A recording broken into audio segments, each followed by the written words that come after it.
Well, the two teams joining us on the field of play at the G-Tech Community Stadium. We'll start with the team news, starting with the Bees. Brentford, just one change to the lineup that drew 0-0 away at Everton. There was a red card for Christian Norgard that afternoon. That was rescinded on appeal. He continues in the starting lineup, but Vitaly Janelt drops to the bench with Kevin Schade coming in. We'll maybe see a slightly different Brentford side with a more attacking option rather than that midfield trio we've come to associate with Brentford in this pretty successful season for them.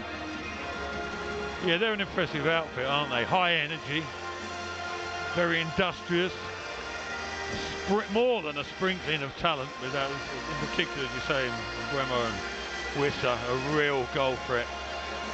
And then, you know, a defender's nightmare at times, but at the same time, they do have deficiencies. They score goals, they concede goals. So it gives you a little bit of sniff and a little bit of hope. Absolutely, as you just alluded to, it's going to have to look very far to find the real threats.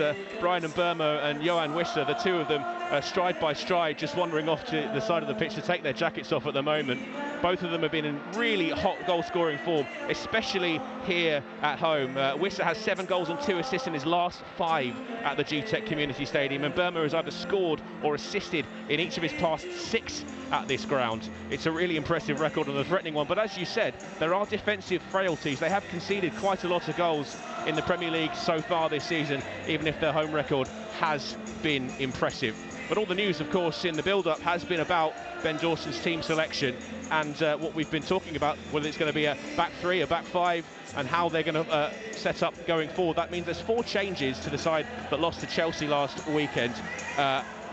Luke Thomas is making his first league start of the season, as is Connor Cody, who comes in. He'll be alongside Wout Fass and Caleb Akolli in the heart of defence. Boubakary Samari and Wilfred Ndidi forming the double pivot in midfield. Jordan Ayew replaces Bilal El Khanous, and Facundo Buonanotte, after sitting out with suspension, replaces Casey McAteer. Jamie Vardy, as always, leads the line, as also a start for Jordan Ayew. Real opportunity today, as we've already spoken about. The new manager means that some of these players that maybe didn't get much of a chance under the previous leadership now will be looking to catch the eye of Ruud van Nistelrooy, who, as far as I understand it, is here today. Yeah, apparently so. He's in the stands, yeah. And as you would expect, all things considered, I know confirmation of his appointment slightly prolonged. But yeah, listen, there's been a few changes in terms of the team set-up itself and individuals.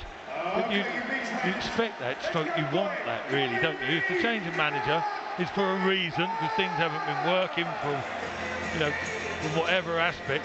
So you want to see something a little bit different there, to say you don't want more of the same. And certainly you've got that with the back 3, and we'll have to wait to see how exactly it evolves, but regardless of any system, etc., the individuals have got to step up to the plate. Connor Cody, quite not telling, we'll find out if it's telling or not, but quite prominent there in the lineup pre-match, and he's shouting, encouraging, cajoling everyone, as he will continue to do throughout the game as Jamie Vardy kicks off. Pop long out towards Jordan Ayew on the left-hand side. Headed forward by Akolli. Leicester City already on the front foot at the kickoff. And Jamie Vardy will try and harass the defenders. First free kick of the afternoon goes Brentford's way in their right-back position. It's had a bit of a resurgence this season after a slightly shaky start to life. And that's given straight away by Flecken to Buonanotte into the penalty area. Does well to hold the ball up, and it's a low shot. Well saved by the Dutchman down low to his left. First attempt on goal goes the Fox's way.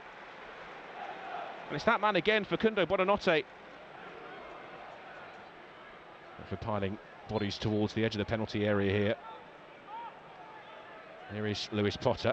It's a flat ball into the penalty area, and it's Schade! Oh, and what a save that is from Hermansen.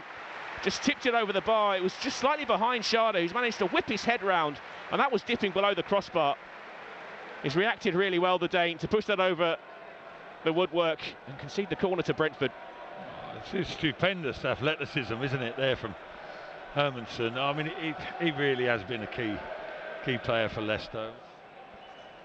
Decided to Like to launch this into the penalty area. Matthias Jensen has that in his locker. Towards the corner of the 6-yard box, away by Ayew. Damsgaard with the half volley, blocks, and then Norgard with the follow-up, puts that over the bar and into the stand behind Hermansson's goal. Yeah, I don't think my eyes were deceiving me then. I think the strike from Damsgaard was probably destined for that far corner, wasn't it? Top corner at that. And certainly looked it to me. Yeah, certainly extremely beneficial in set-piece situations, but got too much air on it there, didn't he? Burmo, and Collins pulled out of it a bit, I think, under a shout. Here's Ayew in a little pocket of space inside the Brentford penalty area, tries to slip it through to Jamie Vardy, who's done well to get past Pinnock. Vardy with the pullback, and there's Buonanotte! Taps it home and into an empty goal to give Leicester City the lead. Brentford heads drop. And is that the foreword to the new era at the King Power Stadium? Well, it's perhaps a touch premature to be thinking along those lines, but certainly it's a welcome tonic, isn't it? You know, things look slightly ominous in terms of the pressure they were under against Brentford here. They're playing with their typical high energy and intensity, and then almost out of nothing, wasn't it? Literally out of nothing. It was trademark Jamie Vardy. Yeah. It looked to lose a lost cause, but he just kept piling on the pressure. He was determined, tenacious, just wouldn't give up on it, and it forced the mistake. And it was a simple pass to Buonanotte, who adds another to his collection of goals this season. What a signing. Even if he is on loan, he's proven to be this season.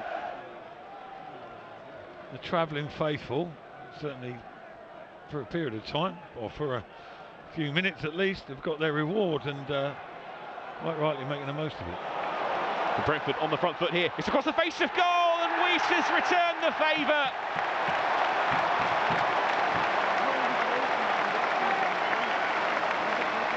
It's his 8th goal here in 6 Premier League games, Yoane Wissa.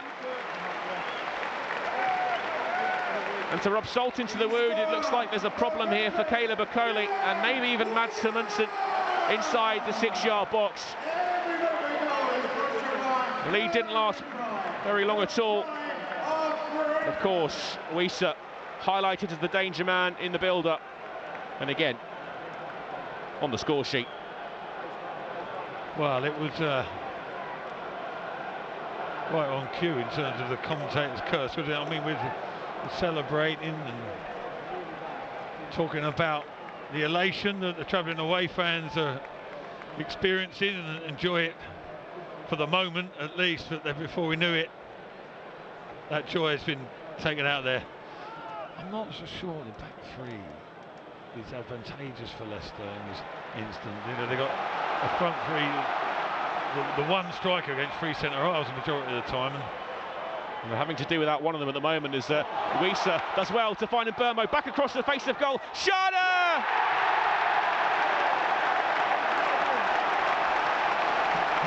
Kevin Schade completes the turnaround.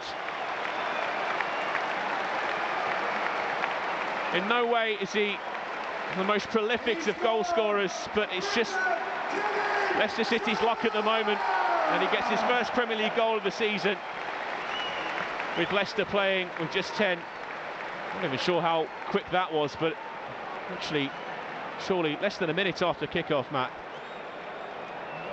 Yeah, well, put it this way, it wasn't long enough for Okoli to get back on the field of play. He's gone from behind the goal, walked round this near side corner flag, and in front of us, not able to get the wave from the referee to come on.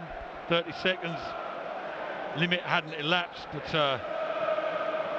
perhaps address that situation in a minute, but too easily conceded again. Yeah, he's been very impressive, hasn't he? I was talking to one of my best friends from school days, who's an avid Brentford fan, and he said that Lewis Potter was certainly a player with a lot of potential. He's showing that today. Damsgaard in behind, Schade bearing down on goal. Schade! It's off the base of the post, and it's on the stroke of half-time.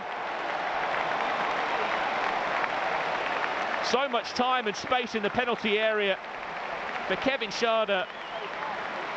And Premier League goals for him are like London buses. He's waited for ages for some, and two have come along at once. Well, I'll have to have a look again, because on first glance I can't really believe what I'm seeing there. I mean, there's seconds to go in the game, leaving too much time and space. He's middle of the park, look, 25 yards out. Right, initially the ball is lost, the challenge, with three people in an advanced area under the ball, not really challenging for it. Brentford head it clear. It's played into a really dangerous central position. Damsgaard, I think it was. To Vandenberg. And the Ireland international steps forward to the halfway line, finds his captain Norgard. It's another delicate layoff from Wiese, and Schade's in behind, and he tries to beat Hermansen, and he does, and it's a hat-trick for Kevin Schade. It's been a bright start to this second half by Brentford, and they've made it count as well, with the fourth of the afternoon.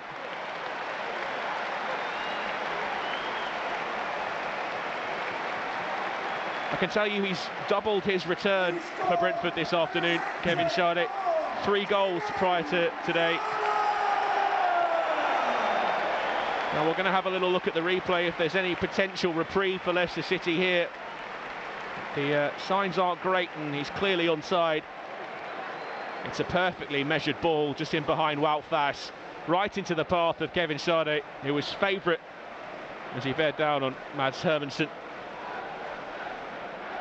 who's had to pull off a couple of good saves this afternoon, but still Foxes trail by 4 goals to 1. Certainly does make his presence known out there, Yannick Vestergaard, as the ball drops into the centre circle where it's Vitaly Janelt underneath it. That was Yarmulke rather, and Carvalho matches onto a pass, tries to feed it to Mbeumo. Yeah, that's where Leicester come up short there, referee's playing on. Yeah, Luke Thomas tried to play it across the face of his own goal to James Justin. Fabio Carvalho looked for the bottom corner. Hermansen sprung away to his left, held on to it as well, with Johan Wiese bearing down on him. That was good effort. Well saved, not for the first time today by Hermansen. Carvalho quite cute in those positions. Mavididi. Good turn from Steffi Mavididi, driving forward with the real intent. The finish was just lacking. He had Patson Daka to his left as well in a good position. Elected to go himself, Steffi Mavididi. It was straight down the throat of Mark Flecken. Ball out wide diagonally and picked someone out, but I think in the end just settled for getting it clear away from danger. Well, since coming on, Steffi Mavididi's had to do more defending than he has attacking. As Brentford again try and force it into the penalty area. Indeed, with a decent touch after the clearance, just shy of the centre circle, and Mavididi will look to carry this forward. Patson Daka fouled by Nathan Collins, says Michael Oliver. To be fair to him, was only a few yards away from the incident. Full time at Selhurst Park. Crystal Palace have drawn with Newcastle United. Forest have beaten Ipswich Town by 1 goal to 0. And here at the GTEC Community Stadium, as Michael Oliver blows the whistle for half time, it's another defeat on the road for Leicester City, a chastening one maybe as well, as they opened the scoring through Facundo Buonanotte. Pegged back though, Johan Wiese with the equaliser, and then Kevin Schade turned it around just before half time as well. He added to his collection with a second goal of the afternoon. Leicester came out in the second half, started difficultly, and started to commit more bodies forward and see if they could at least find some route back into the game, and that's where they were picked off. Schade completing his hat-trick, doubling his return of goals for Brentford, and from that point on the game was pretty much won for the hosts. Leicester City start a new era very shortly. It's going to be a new boss in charge, but certainly things to improve on after this afternoon's performance at the GTEC Community Stadium. All of our appreciations as well to the 1,725 Leicester City supporters that have made the trip down to the GTEC Community Stadium this afternoon. But full time in West London, it's Brentford 4, Leicester City 1.